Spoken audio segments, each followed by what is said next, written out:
Bonjour et bienvenue sur Se Regarder Voir. Je suis Trément Belbous et je vous souhaite une belle introspection à l'écoute de ma chronique intitulée cette semaine « Victime d'autocensure ».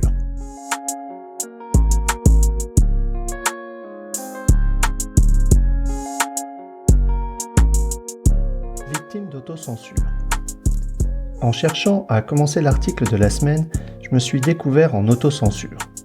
J'ai alors décidé d'explorer ce thème et de me regarder voir de plus près cette dynamique de victime d'autocensure. Bien entendu, la censure peut être bienvenue dans certaines situations, et j'aimerais quelquefois qu'elle se manifeste, autant pour moi que pour d'autres personnes, nous épargnant un fonctionnement dégénératif. Dans le présent contexte, je dissèque le phénomène au plus proche de mon expérience directe, alors qu'elle m'apparaît contre-productive. Les manifestations de l'autocensure. Dans le contexte de cet article, la censure avance à couvert, insidieuse.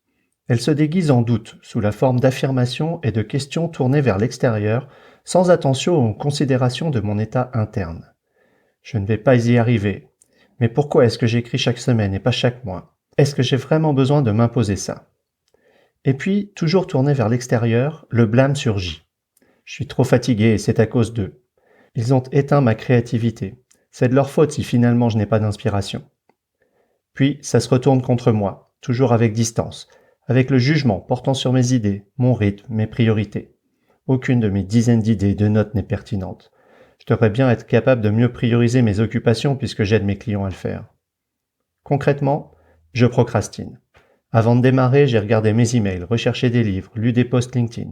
Je suis allé chercher à boire et je me suis arrêté en chemin, encore attiré par autre chose. Et je cherche des références supplémentaires sur différentes idées dans ma liste. Je lis des articles et regarde des vidéos à propos des techniques d'écriture et des processus de création. Il doit bien y avoir une pilule magique. Bref, je boucle dans différentes formes et nuances de tout cela.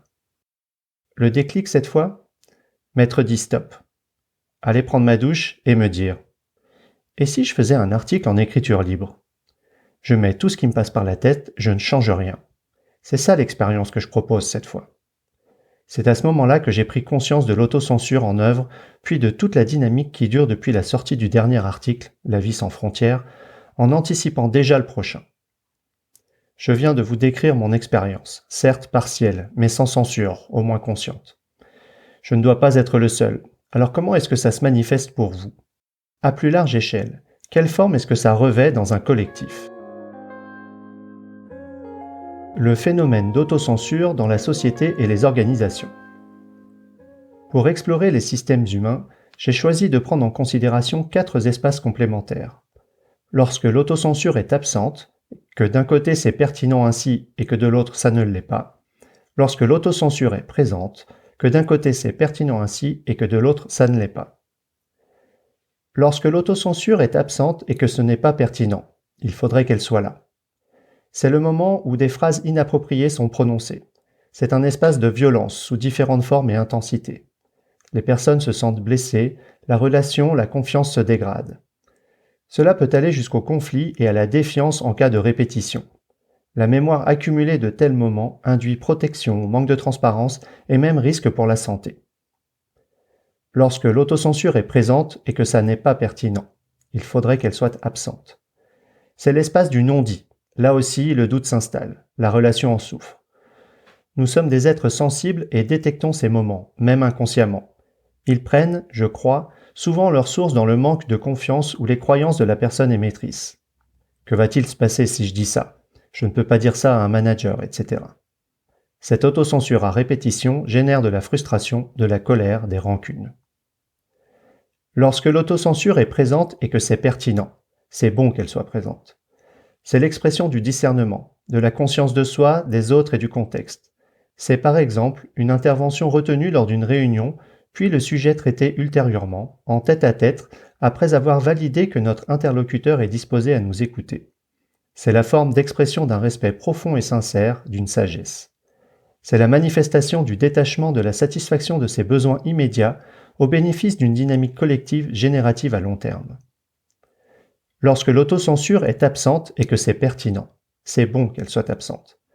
C'est le moment du parler vrai, avec une intention constructive et une attention aux autres qui vise à favoriser une dynamique future générative. Ce qui est dit l'est pour l'évolution du commun. Ce n'est pas facile, ni pour l'émetteur, ni pour la personne qui reçoit. Mais toutes les parties prenantes sont capables d'en voir le bénéfice. La qualité de conscience prend ici tout son sens. Devenir conscient de l'autocensure, de sa présence ou absence, l'utiliser avec intention, attention et dextérité, influence significativement la culture, la performance, les dynamiques humaines et notre santé. Façonner notre qualité de conscience à propos de l'autocensure est une pratique individuelle et collective quotidienne, influencée et influençant un grand nombre de nos comportements, émotions et pensées. Sortir de la posture de victime d'autocensure. Pratique. Je vous invite pour la semaine à venir à une pratique d'auto-observation et d'écriture quotidienne en utilisant les questions et la grille disponible en téléchargement. À quel moment me suis-je censuré au cours de la journée? Était-ce pertinent?